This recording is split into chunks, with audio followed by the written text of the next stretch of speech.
Hey guys, today we're going to be talking about two-step equations that utilize the distributive property.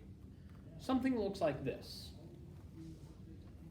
3 times 4x plus 5 equals 9. Now, what do we do here?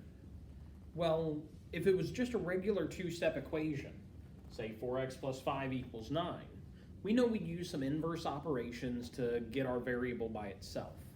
However, this problem's a little different. We have that 3 on the outside there. It has something we need to do with it. Well, if you recall the distributive property, and if you're unsure on it, check out this other video on my channel. I have another one up about that. The distributive property says that a term on the outside of a group in parentheses can multiply, or what we call distribute, hence its name, to every term inside there. Meaning we could actually multiply 3 times 4x and 3 times 5. That would eliminate the 3 from our equation, and we could get it down to only 2 parts that we're a little more comfortable with. 3 times 4x here would make 12x, and 3 times 5 would give us 15, and that would equal 9.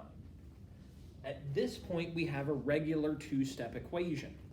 We have a 15 that's adding to our variable, and we have a 12 that's multiplying our variable. We can get those out of the equation, get x on its own, and solve.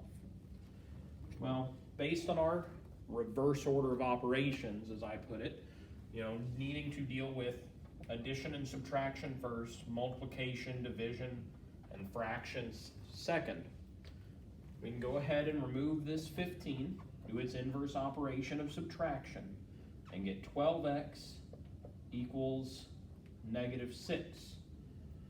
Then recognize we just have one thing happening now, and that's a 12 multiplying our x.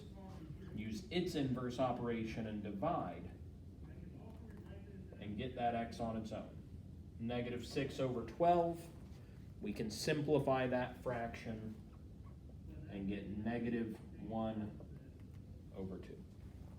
And that's all there is to it.